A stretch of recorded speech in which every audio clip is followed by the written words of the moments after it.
ሰላም ጤና ይስጥልን ተመልካቾቻችን የታህሳስ 6 2018 ዓ.ም የናሁ የዕለተ ሰኞ ዜናዎችን ወደ እናንተ የምናደርስበት ሰዓት ላይ እንገኛለን። ከዜናዎቹ ጋር አብራችሁን ቆየው ረዴት ጌታቸው ነኝ። አብራችሁን ቆዩ። አርዕስተ ዜና። የሁሉም የስፖርት ውድድር ውርርድ ድርጅቶች የስራ ፈቃድ ተሰረዘ። በዲጂታል ማጭበርበር ከ1.3 ቢሊዮን ብር በላይ ኪሳራ መድረሱን ብሔራዊ ባንክ አስታወቀ። ወደ ውጪ ስናልፍ የተባበሩት መንግስታት በሱዳን ኮርዶፋን በሰላም አስከባሪዎች ላይ የተፈጸመውን የድሮን ጥቃት አወገዘ።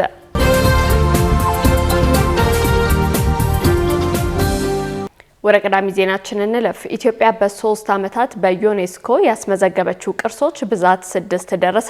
ኢትዮጵያ ባለፉት 3 ዓመታት ብቻ 6 ቅርሶችን በተባበሩት መንግስታት የትምህርት ሳይንስና ባህል ድርጅት ዩኔስኮ የዓለም ቅርስነት ማስመዝገቧን የኢትዮጵያ ቅርስ ባለስልጣን አስታውቋል።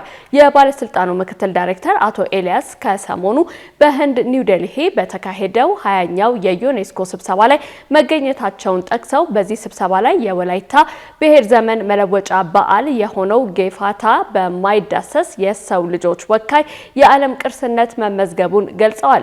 ባለፉት 3 ዓመታት በዩኔስኮ ከተመዘገቡት ቅርሶች መካከል ጌፋታን ጨምሮ የሄር ኢሴ ባህላዊ ህግ፣ የሸዋል ኢድ በዓል አከባበር፣ የጌዲዮ ባህላዊ መልክዓ ምድር፣ የመልካ ቁንጠሬ መካነ ቅርስ፣ የባሌ ተራሮች ብሔራዊ ፓርክ ተጠቃሽ ናቸው። አቶ ኤልያስ ይህ ውጤት ሊመዘገብ የቻለው አገሪቱ ለቱሪዝም ዘርፍና ለቅርሶች ጥበቃ ከፍተኛ ትኩረት ሰጥታ በመስራቷ እንደሆነ አስረድተዋል።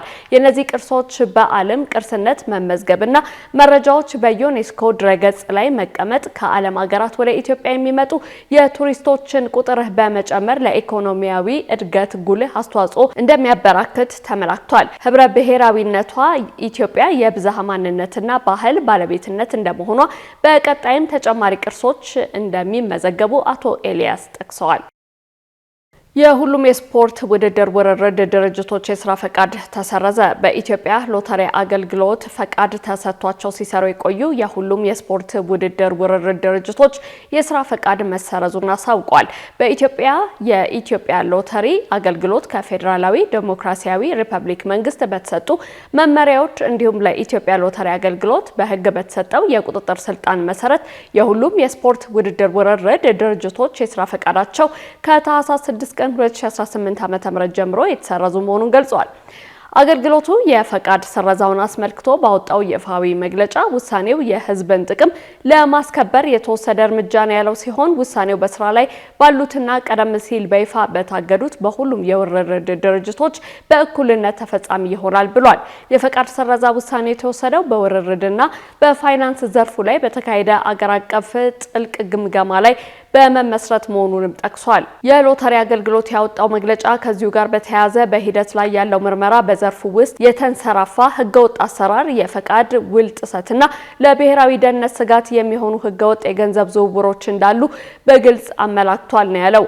አገልግሎቱ ለሚመለከታቸው አካላት ባስተላለፈው መመሪያ መሰረት የስፖርት ውርርድ ድርጅቶች ከታህሳስ 6 ቀን 2018 ዓ.ም ጀምሮ በአካል በዲጂታል ወይም በሌላ መንገድ የሚካሄድ ማንኛውንም የውርርድ ስራ ወዲያውኑ ማቋረጥ ይጠበቅባቸዋል። ሁሉም የገንዘብ ማስገቢያ መንገዶች ዲፖዚት ጌትዌይስ አገልግሎት መስጠት ማቆም አለባቸው ያለ ሲሆን አዲስ ውርርድ መቀበል ፈጽሞ አይቻልም። ከነዚህም በተጨማሪ ሁሉም የሰርቪስ መረጃዎችን፣ የፋይናንስ መዝገቦችንና የተጠቃሚ መረጃዎችን በጥብቅ ጠብቀው የማቆየት ግዴታ አለባቸው። እንዲሁም ማስረጃን ማጥፋት፣ መቀየር ወይም ማሸሽ በወንጀል ህጉ መሰረት ያስቀጣል። በውሳኔው መሰረት የተላለፈው መመሪያ የሚጥስ ማንኛውም አካል በህግ ተጠያቂ እንደሚሆን የኢትዮጵያ ሎተሪ አገልግሎት አሳውቋል። በዲጂታል ማጭበርበር ከ1.3 ቢሊዮን ብር በላይ ኪሳራ መድረሱን ብሔራዊ ባንክ አስታወቀ። በኢትዮጵያ በዲጂታል ማጭበርበር 1.3 ቢሊዮን ብር ኪሳራ መድረሱን የሳይበር ጥቃት ሙከራዎችን በ115 በመቶ ማደጋቸው የኢትዮጵያ ብሔራዊ ባንክ ይፋ ያደረገው የአገራዊ ዲጂታል ክፍያዎች ረቂቅ ስትራቴጂ ሰነድ አመላክቷል።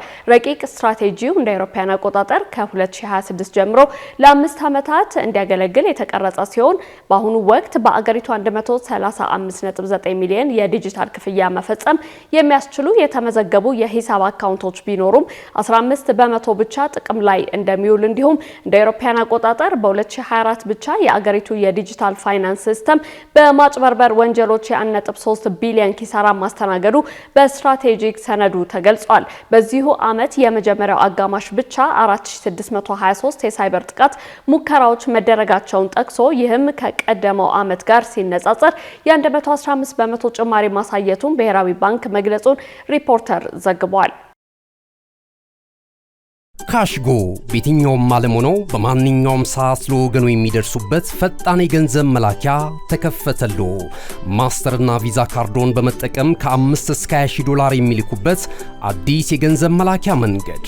ካሽጎን ለየት የሚያደርገው የትኛውም የገንዘብ ዝውውር በፍጥነት አገልግሎት ከመስጠቱም ባሻገር ለማንኛውም አገልግሎት ምንም አይነት ክፍያ አለመጠየቁ ነው።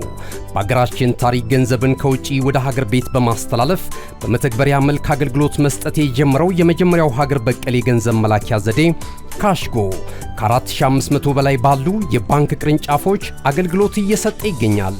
ገንዘቦን በሰኮንዶች ልዩነት ውስጥ ይፈልጉ በአካውንቶ ወይንም በእጆ ቆጥረው የሚወስዱበት ልዩ ዘዴ።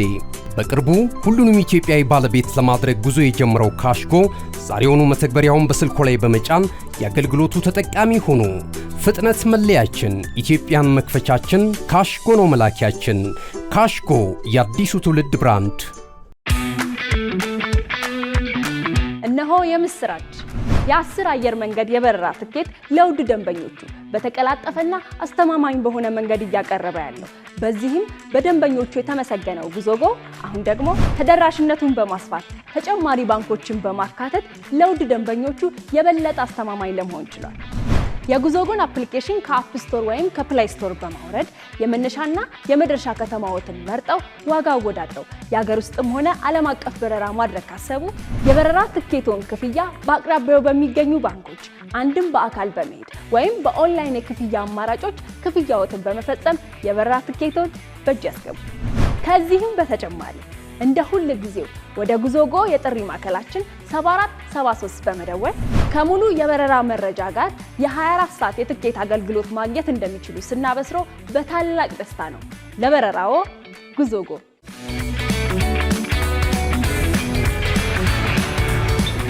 ተመልካቾቻችን ያላችሁት ናሁ ቴሌቪዥን ላይ ነው። አሁን ደግሞ ወደ ውጭ ዜናዎች እናልፋለን።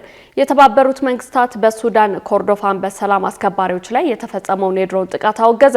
የተባበሩት መንግስታት ድርጅት በሱዳን ማዕከላዊ ግዛት ኮርዶፋን ካዱግሊ በሚገኘው የሎጂስቲክስ ጣቢያው ላይ የተሰረዘውን የድሮን ጥቃት አውግዟል። ጥቃቱ በባንግላዴሽ የሰላም አስከባሪ ቡድን አባላት ላይ ሞትና ጉዳት አስከትሏል ተብሏል። የተባበሩት መንግስታት ድርጅት ዋና ጸሐፊ አንቶኒዮ ጉተሬዝ በሰጡት መግለጫ በሰላም አስከባሪዎች ላይ የሚፈጸሙ እንዲህ አይነት ጥቃቶች ፈጽሞ ተቀባይነት የሌላቸውና የጦር ወንጀሎች ናቸው ብለዋል። በጦርነቱ የተሳተፉ አካላት የተመድ ሰራተኞችንና ንጹሃን ዜጎችን የመጠበቅ ግዴታ እንዳለባቸው አሳስበው ተጠያቂነት እንዲሰፍን ጥሪ አቅርበዋል። ተመድ በጦርነት በምትታመሰው ሱዳን ቅዳሜ ዕለት በተመድ ጣቢያ ላይ በተፈጸመው የድሮን ጥቃት 6 ሰላም አስከባሪ ኃይሎች ተገድለዋል ብሏል። በጥቃቱ ሌሎች 8 ሰላም አስከባሪዎች ቆስሏል የተባለ ሲሆን ተጎጂዎቹ በሙሉ በአብየ ግዛት በሰፈረው የተባበሩት መንግስታት የጸጥታ አስከባሪ ኃይል ውስጥ የሚያገለግሉ የባንግላዴሽ ዜጎች ናቸው። ጉተሬዝ በተባበሩት መንግስታት ሰላም አስከባሪዎች ላይ የሚሰነዘሩ ጥቃቶች በዓለም አቀፍ ሕግ የጦር ወንጀል ሊሆኑ ይችላሉ ያሉ ሲሆን ለዚህ ምክንያት አልባ ጥቃት ተጠያቂዎች ለህግ እንዲቀርቡ ጠይቀዋል። የሱዳን ጦር ለጥቃቱ ተጠያቂ ያደረገው ላለፉት 2 ዓመታት ሀገሪቱን ለመቆጣጠር ከሰራዊቱ ጋር በመዋጋት ላይ ያለውንና በመጥፎ ስም የሚነሳውን የፈጥኖ ደራሽ ኃይሉን ነው። ነገር ግን ከፈጥኖ ደራሽ ኃይሉ በኩል እስካሁን የተሰጠ ምላሽ አለመኖሩን አፍሪካ ኒውስ ዘግቧል። የአሜሪካው ፕሬዝዳንት ዶናልድ ትራምፕ $1 ሚሊዮን የሚከፈልበት ጎልደን ካርድ የተሰኘ የጉዞ ማለፊያ ፈቃድ ቪዛ ይፋ አድርገዋል። ጎልደን ካርድ ቪዛ ወደ አሜሪካ ለመሄድ ቢያንስ $1 ሚሊዮን ወይም ከ156 ሚሊዮን ብር በላይ መክፈል ለሚችሉ የውጭ ሀገር ዜጎች ብቻ የሚሰጥ ነው ተብሏል። የዚህ ቪዛ አመልካቾች ማመልከቻቸው ከመታየቱ በፊት ሂደቱን ለማስጀመር የሚያስችል $15000 ወይም ከ1.23 ሚሊዮን ብር በላይ መክፈል ይጠበቅባቸዋል። በሌላ በኩል አሜሪካ ወደ ሀገሯ ያለ ቪዛ የሚገቡ የወዳጆቿ ሀገራት ጎብኚዎች የ5 ዓመት የማህበራዊ ሚዲያ ታሪካቸውን እንዲያሳዩ ለመጠየቅ ማቀዷን ትራምፕ ገልጸዋል። ሀገሪቱ የማህበራዊ ሚዲያ እንቅስቃሴያቸውን፣ የኢሜይል አካውንቶቻቸውንና የቤተሰብ ታሪካቸውን ለመጠየቅ አቅዳለች ነው የተባለው። ባለፉት 5 ዓመታት የተጠቀሙትን የስልክ ቁጥርና ባለፉት 10 ዓመታት የተጠቀሟቸውን የኢሜይል አድራሻዎች እንዲያሳውቁ ይጠበቃል። ያለ ቪዛ ወደ አሜሪካ መግባት የሚችሉ የአሜሪካ ወዳጅ አገራት መንገደኞች 42 ሲሆኑ እንግሊዝ፣ ጀርመን፣ ኳታር፣ እስራኤልና ጃፓን ይገኙበታል። በቪዛ ወደ አሜሪካ በሚመጡ ሰዎች ላይ የማህበራዊ ሚዲያ መረጃዎችን እንዲያቀርቡ መደረግ መጀመሩ ይታወሳል። በመጨረሻ በአውስትራሊያ በይሁዳ ፌስቲቫል ላይ በተከፈተ የጅምላ ተኩስ ቢያንስ 15 ሰዎች ተገደሉ። በቦንዲ የባህር ዳርቻ ላይ 2 ታጣቂዎች የአይሁድ ፌስቲቫል ላይ ጥቃት ፈጽመው ቢያንስ 15 ሰዎች ሲገደሉ በደርዘን የሚቆጠሩ ቆስለዋል ሲሉ የአውስትራሊያ ባለስልጣናት ገልጸዋል። ጠቅላይ ሚኒስትር አንቶኒ አልባኔዝ የተፈጸመው አውዳሚ የጅምላ ተኩስ የሽብር ድርጊት ነው በማለት አውግዘውታል። በሃኑካ የመጀመሪያ ቀን በአይሁዳውያን አውስትራሊያን ላይ ያነጣጠረው ጥቃት ነው ብሏል።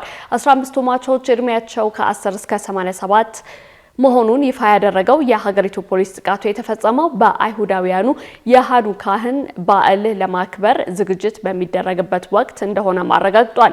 ጥቃቱን የፈጸሙት 2 ታጣቂዎች አባትና ልጅ ሲሆኑ አባት ጥቃቱን በከፈተበት ቦታ ሕይወቱ አልፏል። የ24 ዓመት ወጣት በአስጊ ሁኔታ በሆስፒታል ውስጥ ይገኛል ተብሏል። የዩናይትድ ስቴትስ የውጭ ጉዳይ ሚኒስትር ማርኮ ሩቢዮ ከአውስትራሊያ አቻቸው ፔኒ ዎንግ ጋር በዛሬው ዕለት በስልክ በጥቃቱ ዙሪያ መወያየታቸው ታውቋል።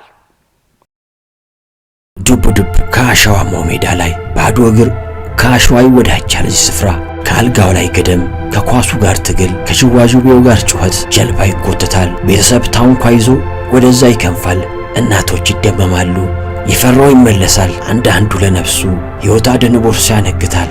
የሕፃናቱ ዋና፣ የወጣቶቹ ትዕይንት፣ ድብርት ለሳቅ ቦታውን የሚለቅበት ስፍራ፣ የማታው ካምፋየር፣ የፍየሉ ጥብስስ፣ ጭፈራው ሲደራ፣ ማዶ አሻግረው አማትሮ ቢያዩት የማይጨርሱት ሐይቅ፣ ዋኝቶ የማያቋርጡት፣ ለጀልባ ካፒቴን የማይፈልጉበት፣ እጅን በአፍ የሚያስጭን ልዩ ተፈጥሮ፣ ፀሐይ ስትወጣና ስትጠልቅ ከውሃ ጋር ተጣምራ የማያቋርጥ ትርኢት የምታሳይበት ውብ ስፍራ፣ ምሽት ከስር በእሳት ከላይ በጨረቃ ልዩ ትዝታን የሚጥል ከዛፍ መሃል ፀሐይ፣ የምሽት ጨረቃ፣ አዋፋትና አበባ፣ ሌላ ድምቀት፣ ሌላ ዓለም። ሰማይ እንደ እስስት መልኩን የሚቀያየርበት የላንጋኖ ሰማይ ብዙዎች በብዙ ያዜሙለት ያኔዎቹ ቀጠሯቸውን በላንጋኖ አድርገህ ግባ ሻሸመኔ ተባብለው ተቀጣጥረውበታል። የስፍራውን ብርቅ መሆን ሲገልጹ ላንጋኖ ሄጄ ብለው አዜመውለታል።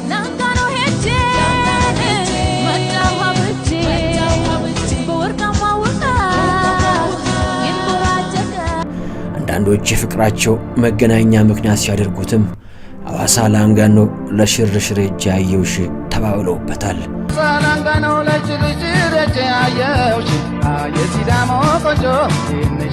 ይህ በወርቃማው የላንጋኖ ሐይቅ ላይ ተንጣልለው የነጩ ቤተ መንግሥት ውስጥ ትዕይንት ነው።